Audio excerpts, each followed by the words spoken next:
Merci beaucoup. Oui, pour les réalisations, lorsqu'on nous a installés le 18 juillet 2014, on a fait de notre priorité l'éducation. Ensuite, la santé. On a beaucoup investi sur l'éducation. Nous avions trouvé 10 écoles élémentaires qui présentaient des abris provisoires et aucune de ces écoles n'était clôturée. On a commencé par clôturer d'abord les écoles. On a commencé par l'école élémentaire de Niakhène, qui a été clôturée en 2016. Bon, 2015-2016. 2015 même. L'école élémentaire de Kër Allé. Sur les 10 écoles qu'on avait trouvées et qui n'étaient pas clôturées, il ne reste qu'une seule école qui n'a pas été clôturée, c'est l'école de Nguembe Thilla. Entre-temps, nous avons créé 3 nouvelles écoles élémentaires. 3 nouvelles écoles élémentaires. À Leyen, à Tchokou, à Khatangent, à Kergalo et à Boposila. Donc on a créé 5 nouvelles écoles élémentaires. Parmi ces créations également, on peut citer une école franco-arabe à Mérina Assa. EFI, école école franco-arabe à Mérina Assa. Ce n'était pas de notre compétence, mais on a fait toutes les démarches de sorte à avoir un lycée, le lycée de Niakhène. Auparavant, nos élèves poursuivaient leurs études à Thilmakha ou bien à Pekes. Et beaucoup d'entre eux abandonnaient les études en cours de période, en cours d'année, et se consacraient à d'autres activités, le petit commerce, l'élevage, etc. Entre-temps, on a fait des démarches de sorte à avoir l'autorisation d'ouvrir une classe de seconde. Il y a de cela à peu près 3 ans. Donc la première génération fait le bac cette année. Mais malheureusement, il n'y a pas eu de construction. Le lycée n'a pas encore été construit. Nous avons fait la demande au niveau de l'inspection de l'éducation et de la formation, au niveau du ministère, mais également au niveau du conseil départemental, pour au moins obtenir 2 salles de classe à partir du budget 2025 du conseil départemental. En matière de santé, toujours au niveau de l'éducation, nous avons intégré les DARA. En 2014, nous avons recensé 28 DARA. On a commencé à les intégrer et à les doter au niveau du budget de la commune. En 2024, le recensement a fait ressortir 56 DARA. Et depuis 5 ans, les DARA occupent une bonne partie des subventions qui sont accordées à l'éducation. Cette année, on en est à 56% pour les DARA et 44% pour les écoles élémentaires. Les résultats également ont suivi. De 2014 à cette année, la commune de Niakhène occupe la première place au niveau de l'inspection de l'éducation et de la formation de Tivaouane, au niveau du résultat du CFE et de l'entrée en 6e. De la même manière, au niveau des DARA également, nous avons obtenu des résultats satisfaisants, surtout pour le concours de récital du Coran. Chaque année, les 2 premières, en tout cas les 3 candidats qui représentent la région de Thiès, les 2 viennent du département de Tivaouane et de la commune de Niakhène. Cette année également, parmi les 10 meilleurs élèves du département de Tivaouane, les 6 viennent de la commune de Niakhène. Le premier, le deuxième, le troisième, le 5e, le 7e et le 9e. Particulièrement au niveau de l'école franco-arabe Mohamed Badiane Sek, Bayti Sek Amo Boposila. Donc les 6 meilleurs élèves du département de Tivaouane viennent de la commune de Niakhène. Ce sont les 4 qui viennent de Tivaouane commune. Donc on a eu des résultats. Au niveau de la santé également, nous avions trouvé 2 postes de santé fonctionnels. Le poste de santé de Niakhène et le poste de santé de Khaoulou. Il y avait le poste de santé de Ndemen qui était construit et équipé, mais qui n'était pas fonctionnel, faute de personnel. Donc il n'y avait pas d'infirmier chef de poste ni de sage-femme.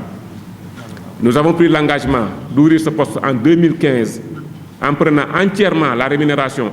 On a recruté un infirmier chef de poste que moi j'ai pris personnellement en charge pour sa rémunération au cours de la gestion 2015. 2016, c'est le promoteur qui a pris en charge la rémunération de l'ICP. C'est en 2017 et en 2018 que la commune a inscrit dans son budget les montants nécessaires pour prendre en charge l'infirmier chef de poste.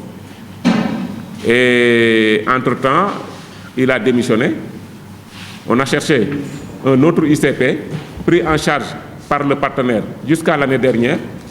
Et on nous a fait savoir que le partenaire a dit qu'il ne peut plus continuer. Donc, soit on se retourne au niveau de l'État, ou bien la commune essaie de voir comment il sera possible de le prendre en charge au niveau du budget.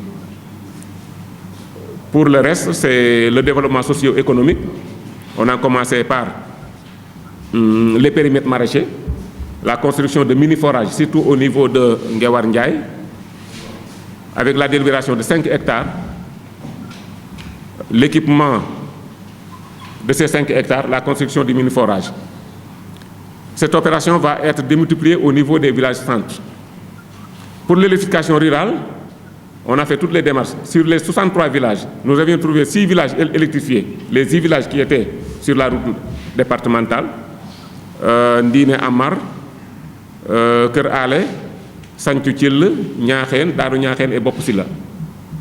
De 2017 à 2023, nous avons pu électrifier 97% des villages de la commune de Niakhène. Il ne nous reste que 4 villages, dont les 2 ont 2 concessions et les 2 autres villages, une seule concession.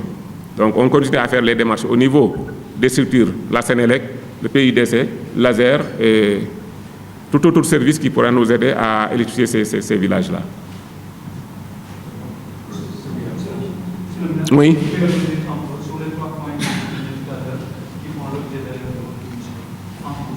En français, oui. J'ai dit que ma démission est motivée par 3 raisons principalement. 2 raisons principales et une autre raison accessoire. Bon, si je peux dire accessoire. La première raison est que j'avais pris l'engagement sur moi-même en 2014. Lorsque j'ai brigué le chiffrage des populations de la commune de Niakhène, j'avais pris l'engagement de ne pas faire plus de 2 mandats. En ce moment, le mandat était calculé sur 5 ans. C'est par la suite qu'on a ajouté 2 années. Donc le premier mandat a duré 7 ans. Ensuite, on nous a réélu en 2022 pour un mandat de 5 ans qui devait arriver à échéance normalement au mois de février 2027. Comme j'avais pris l'engagement de ne pas faire plus de 2 mandats de 5 ans, ça fait 10 ans. À la date d'aujourd'hui, j'ai fait 10 ans et 5 mois. Donc, pour honorer un engagement que j'avais pris, donc, je m'étais dit, il est temps que je cède la place à une autre équipe. Mais à un certain moment, j'ai décidé de continuer jusqu'à la fin du mandat. Mais entre-temps, j'ai senti de la fatigue. J'ai senti de la fatigue, une fatigue récurrente et une santé dégradante de jour en jour. Bon, je m'étais dit, au lieu de pénaliser la commune en restant, je ne sais pas actif, je vais profiter de cette occasion pour demander à l'équipe avec qui j'ai travaillé pendant plus de 10 ans s'il accepte de mettre au devant le premier adjoint qui a fait avant notre élection 2 mandats au niveau du conseil rural et un poste de vice-président de conseil rural. Il a fait avec nous 2 mandats de poste d'adjoint au maire. Je me suis dit qu'il a le profil. Donc je le propose au conseil municipal à travers notre groupe du conseil municipal. Moi je me retire et si vous êtes d'accord, on met le premier adjoint comme maire titulaire. Moi je reste à l'intérieur du groupe et on va continuer à travailler pour les 2 ans qui restent du mandat. Ça c'était les 2 raisons principales. Maintenant la raison accessoire, Lorsque je suis venu au niveau de la commune de Niakhène, moi, je n'avais pas d'appartenance politique. Je n'appartenais à aucun parti politique. J'ai trouvé des personnes qui sont dans des partis. Les uns au niveau du Parti socialiste, les autres au niveau de l'APR, des membres également qui sont de Rewmi. Lorsqu'on a discuté, ils ont pris l'engagement de me mettre devant et de travailler ensemble, en équipe. Donc je me suis dit, on a travaillé pendant 10 ans en parfaite collaboration.